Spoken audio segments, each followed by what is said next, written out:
Durante o Brasil Império, a estrutura militar do país era composta por duas forças diferentes: o Exército Imperial, responsável pela defesa do território e pela repressão de revoltas, e a Guarda Nacional, uma milícia controlada pelas elites regionais que atuava na manutenção da ordem local. A coexistência dessas forças não foi fruto do acaso, mas sim um reflexo do modelo político adotado no período. O imperador e sua administração central exigiam de um exército capaz de defender as fronteiras e garantir a unidade nacional, mas, ao mesmo tempo, desejavam evitar que essa força se tornasse poderosa demais, a ponto de ameaçar a monarquia. Para isso, a Guarda Nacional foi criada como contrapeso ao exército, operando aos interesses das elites locais e garantindo que o poder permanecesse descentralizado. No entanto, essa divisão de forças gerou intensas disputas e até impactos que moldaram o futuro da política e das instituições militares no Brasil, culminando na queda da monarquia em 1889. O Exército Imperial era considerado a espinha dorsal da defesa nacional. Ele foi formado ainda no processo de independência,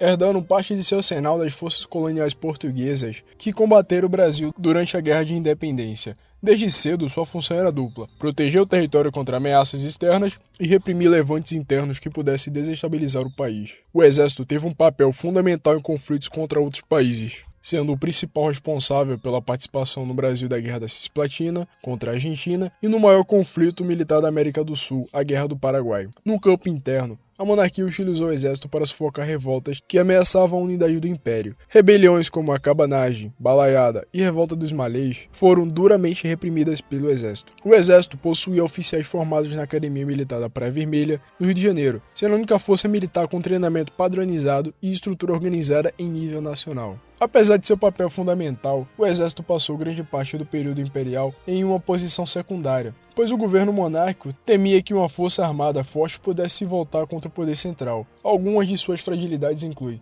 o baixo prestígio e recursos limitados. O governo evitou investir muito no exército, pois não queria criar uma instituição forte o suficiente para ameaçar o regime. Isso levou a uma evolução baixa, escassez de equipamentos e um tratamento inferior em relação à Guarda Nacional. Também, a desconfiança da aristocracia. Muitos membros da elite agrária viam o exército como um potencial instrumento de centralização do poder imperial e, por isso, prefeririam apoiar a Guarda Nacional que estava sob seu controle, e também a ascensão de oficiais insatisfeitos. Após a Guerra do Paraguai, surgiu um grupo de militares que se sentia desprestigiado e começou a se envolver em debates políticos, contribuindo para uma futura derrubada da monarquia. Já a Guarda Nacional, que era o braço armado das elites locais, foi criada em 1831 pelo ministro Diogo Antônio Feijó, durante o período regencial, para descentralizar o poder militar e enfraquecer o exército, que era visto como uma possível ameaça ao novo regime. Essa força era composta por milicianos recrutados entre fazendeiros, comerciantes e cidadãos influentes das províncias, garantindo que o controle das armas ficasse nas mãos das elites locais.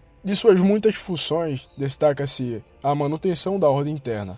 A Guarda Nacional atuava principalmente na repressão de revoltas camponesas e no controle das populações mais pobres, garantindo que a aristocracia rural permanecesse no poder sem desafios. Também tinha a função de equilibrar o poder. Criada para evitar a centralização do poder militar no exército, a Guarda servia como contrapeso, permitindo que as províncias mantivessem certa autonomia em relação ao governo imperial, e também a repressão a movimentos sociais. A Guarda Nacional foi utilizada para sufocar rebeliões como a Revolta dos Farrapos e a Revolução Praieira. Embora tenha sido uma instituição poderosa boa parte do Império, a Guarda Nacional começou a entrar em decadência na segunda metade do século XIX. Entre os principais fatores para isso estavam sua desorganização e falta de profissionalismo.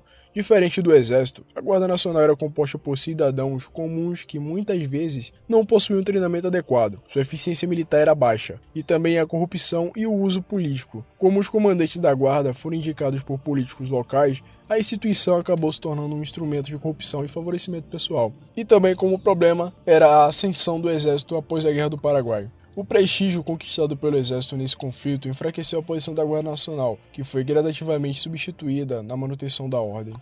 E a relação entre o Exército e a Guarda Nacional sempre foi marcada por rivalidades e disputas políticas, mas foi na segunda metade do século XIX que o Exército começou a ganhar mais influência, principalmente depois da Guerra do Paraguai. Após o fim da guerra, o Exército voltou ao Brasil com uma reputação muito maior do que antes. Os oficiais que lutaram no conflito passaram a exigir maior participação política, pois sentiram que o governo imperial os tratava com descaso. Muitos desses militares começaram a se organizar em torno de ideias republicanas, vendo a monarquia como um sistema ultrapassado e injusto. Ao mesmo tempo, a Guarda Nacional entrou em declínio. Seu papel de força militar foi limitado, e ela passou a atuar quase exclusivamente como uma milícia privada de elites locais. Como consequência, sua influência política diminuía enquanto o exército se fortalecia. A partir da década de 1880, o exército começou a se tornar um fator de instabilidade para a monarquia, o que ficou evidente em 3 momentos críticos, onde muitos oficiais passaram a seguir as ideias do positivismo, que defendiam um Estado forte, industrializado e controlado por técnicos e militares, em oposição ao modelo agrário da monarquia. Também a questão militar, de 84 e 87, onde uma série de conflitos entre oficiais do exército e o governo imperial fez com que os militares se sentissem cada vez mais marginalizados. Por último, a abolição da escravatura, em 88. Muitos fazendeiros que antes apoiavam a monarquia se revoltaram contra Dom Pedro II após a Lei Áurea. Isso fez com que a monarquia perdesse um dos seus principais sustentáculos políticos. E a soma desses fatores levou ao golpe militar de 15 de novembro de 89, no qual o exército depôs o imperador Dom Pedro II e proclamou a República. Esse golpe não teve participação popular significativa, foi uma ação essencialmente militar, atualizada por setores políticos insatisfeitos. O interessante é que, assim como os golpes pretorianos da Roma Antiga, a deposição do imperador não resultou na ascensão de um governo estável e democrático. Pelo contrário, o Brasil entrou em um período de governos autoritários dominados pelos militares. E por fim, a existência simultânea do Exército e da Guarda Nacional durante o período imperial criou um equilíbrio instável que, em última instância, contribuiu para a queda da monarquia. O governo limitou o poder do Exército,